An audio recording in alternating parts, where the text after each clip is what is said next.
What if I told you that beneath the Swiss-French border, in the most powerful machine ever built by human hands, something has started talking back?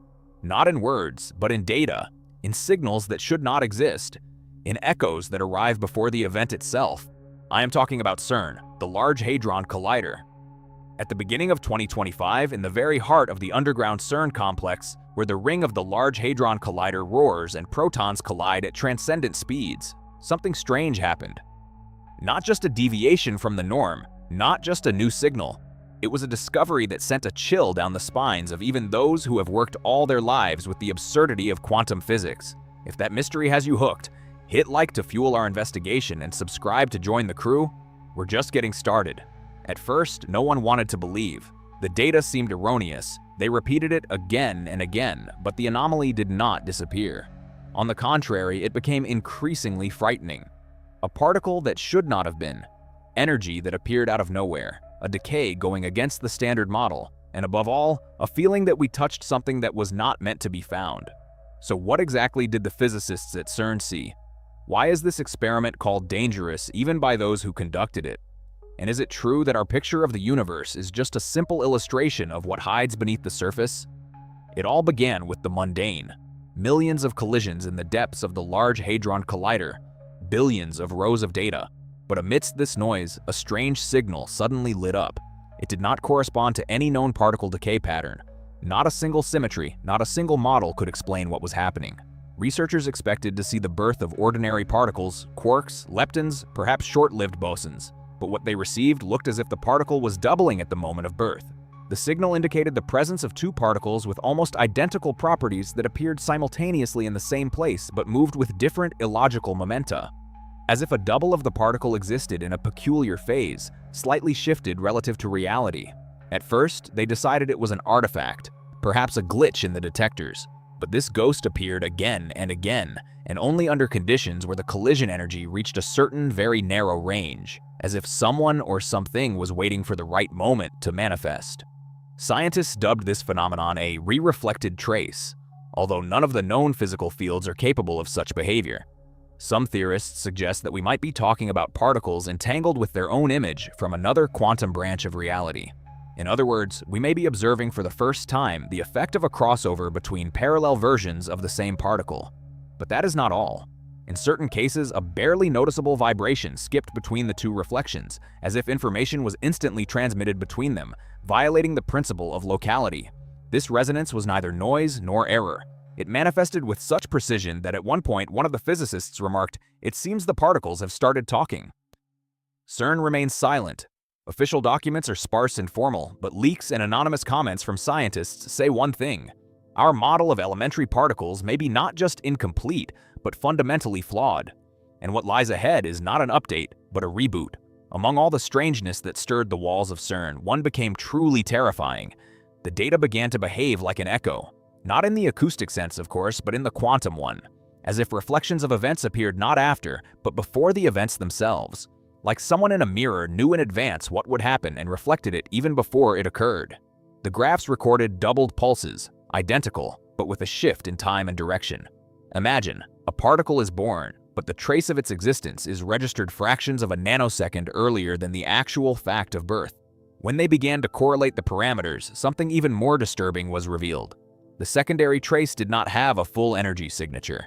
It was pale, as if it came from a different physical medium, not from the vacuum in which the collisions took place, but from a slightly different vacuum with a different field energy level. Some scientists cautiously put forward a hypothesis. We have perhaps recorded a contact with a parallel quantum reality, not with other dimensions in a fantastic sense, but with another solution of the wave function of our universe. An alternative history where events developed differently. Such an echo could be a moment of intersection of quantum layers, a kind of quantum interference between worlds that usually do not interact. This is no longer just speculation. In quantum field theory, there are mathematical assumptions that allow for such superpositions of states. Only until this moment, they were considered purely theoretical exoticism, nothing more. But here are experimental data that repeat and are reliable. Some researchers from the CERN team compare this phenomenon to a semi-transparent mirror between worlds that momentarily became less dense. A particle did not fly through it entirely, but information about its existence in another version of reality passed through. "We did not just discover a particle," said one of the scientists who remained anonymous. "We looked into another solution of the universe, and it looked back at us." And if this is true, then it becomes possible that our experiments affect not only our reality, but also others neighboring it in the multi-layered structure of creation.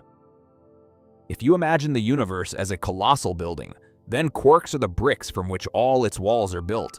Until recently, it was believed that they were fundamental and predictable.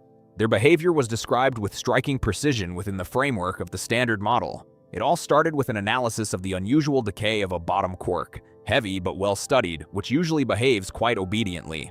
However, under new conditions, in collisions with a certain energy and symmetry, physicists suddenly recorded something impossible. The bottom quark decayed in violation of all expected probabilities, as if it obeyed a different set of rules. But something else is scarier. During this decay, intermediate states arose that should not exist. They flared up for an infinitesimally short time and disappeared, leaving no usual trail of products. It created the feeling that the particle was transitioning into some intermediate form, as if between our laws of physics and some others that were hitherto unknown to us. In string theory, such intermediate forms would be called resonances of compact dimensions, but here they manifested in a real experiment. Mathematics refused to digest them. Physicists recalculated the contribution of the strong interaction, checked the constants, but everything pointed to one thing. Quarks are no longer basic bricks. They are the foamy peaks of deep processes hidden from us. Imagine you thought all along you were looking at a stone, and then you realized it was a splash of water, frozen for a fraction of a moment in the air. Perhaps quarks are holographic projections of more fundamental structures living not in our space, but on its boundary, in a kind of metaphysical shell. This is consistent with the hypothesis of the holographic principle, long discussed, but for the first time receiving a hint of experimental confirmation. And if this is true, we can no longer say that we know what matter consists of, because the very idea of consists of loses its meaning, which means everything we built, models, theories, ideas about the structure of the atom, needs not refinement but complete dismantling and rethinking. This episode at first seemed like an error or a glitch in the data acquisition system, but the further into the woods, the clearer it became. This is not a failure. This is an anomaly that cannot be ignored. During one of the collisions where energy was strictly controlled at the input, the detectors recorded a surge of additional energy not put into the system.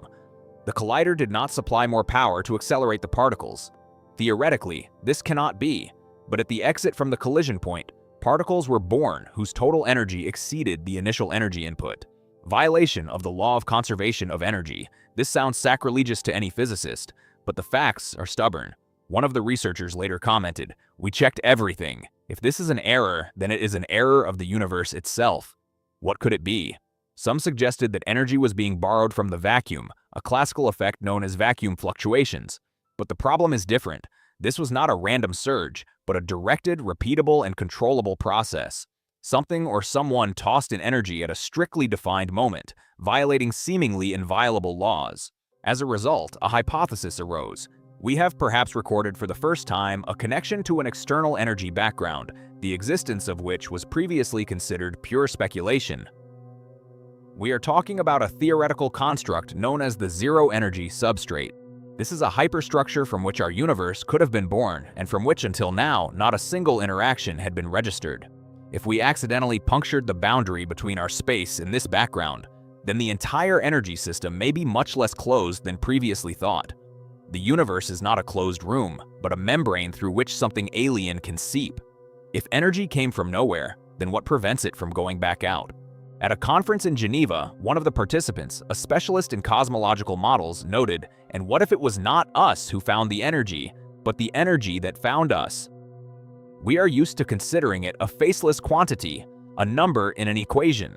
But if it possesses the property of appearing when conditions are right, then perhaps it follows rules that we do not yet know. One of the CERN engineers, sorting through fresh data, noticed that one of the event packets was registered before the collision itself. The particle appeared in the logs earlier than its launch occurred. Impossible in my view. The explanation seems to be on the surface. Synchronization error, signal delay, clock failure. However, all systems were checked against atomic standards. And the more data was analyzed, the more clearly the following manifested. Under certain conditions, detectors recorded events out of strict temporal sequence, sometimes fractions of a nanosecond earlier, and in rare cases a microsecond later than all calculations said they should occur. And this is not a coincidence. These temporal deviations were not chaotic in nature, as with noise, but formed a strangely consistent structure, as if time was locally distorted. Thus was born a suggestion previously considered science fiction. We have created a region where time loops, forming temporal loops, and not in the sense of cinematic time loops, but at the quantum level. The emergence of causal paradoxes where the effect precedes the cause. Some physicists link this to long-discussed closed time-like curves allowed by certain solutions to Einstein's equations.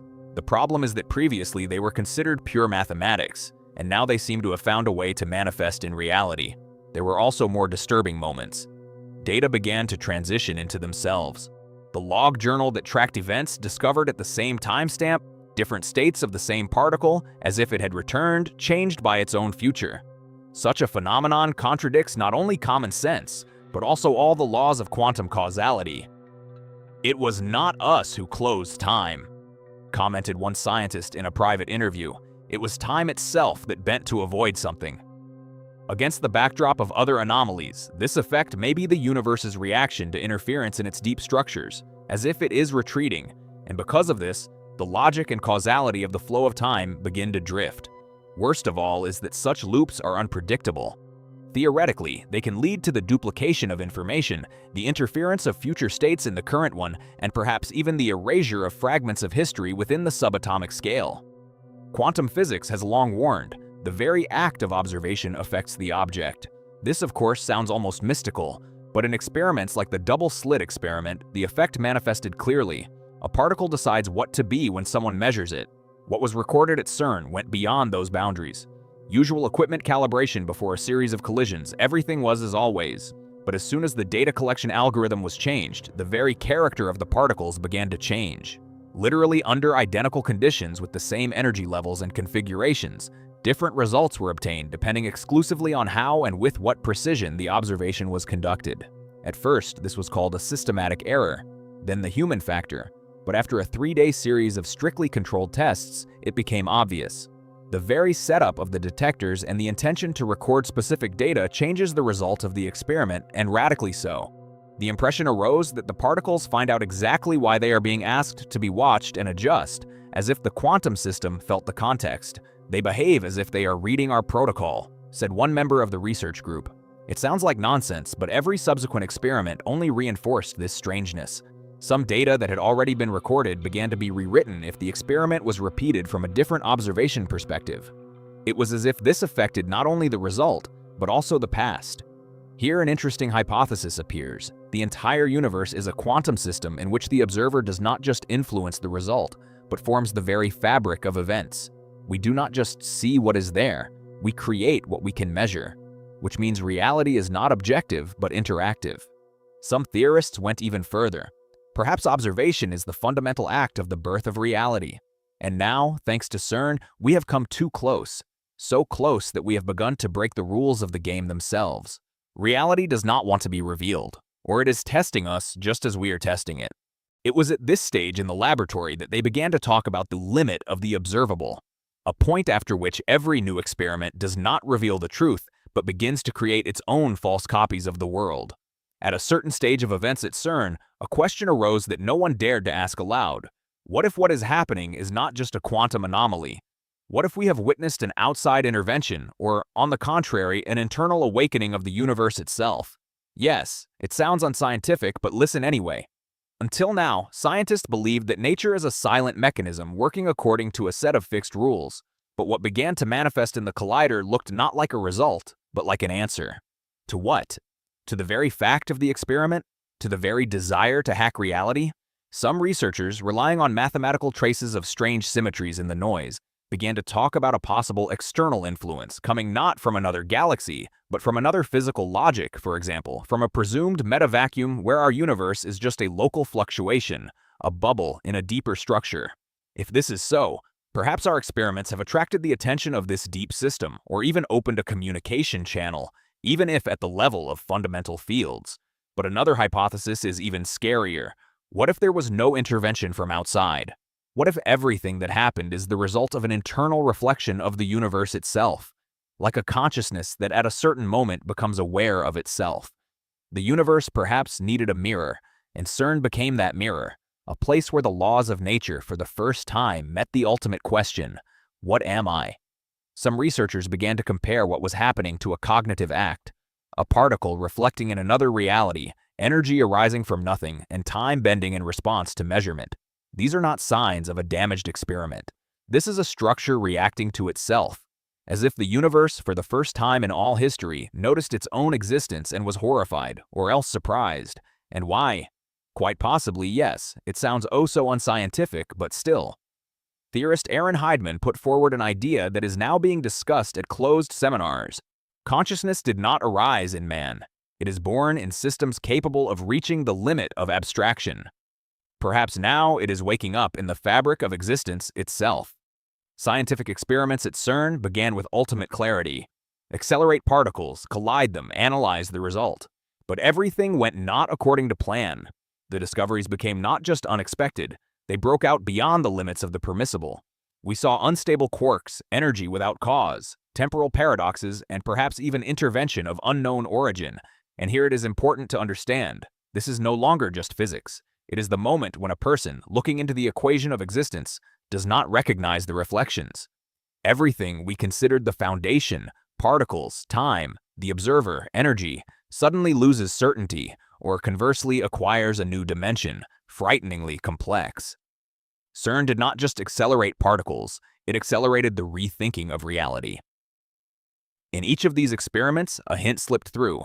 Existence is not passive. It answers, it bends, and it observes. And perhaps it is precisely now that it is awakening through equations, through noise, and through us. Increasingly, a troubling question is heard in the corridors. Maybe it is not us studying the universe, but it's studying us. But should we be afraid? Or conversely, is it worth admitting, we have approached that boundary where physics becomes philosophy, and man is not an observer, but part of a thinking whole? Yes, perhaps we have uncovered something greater than we planned. But that is the path of science, a step into the abyss which sometimes opens up a new sky. Let me give you my honest take on this. I have been covering science for a long time, and I have never seen anything like the reaction coming out of CERN right now. The silence is deafening. The lack of official explanation is telling. They are not saying it is nothing because they know it is something, and that something is terrifying and exhilarating in equal measure. If these anomalies are real, and everything I have seen suggests they are, then we are not just looking at a new particle or a new force. We are looking at the possibility that reality is layered, that parallel versions of ourselves exist, that time is not what we think it is, and that the universe might be conscious. I know that sounds like the plot of a bad movie, but the data is the data, and the data says we have poked a hole in the fabric of reality, and something is poking back.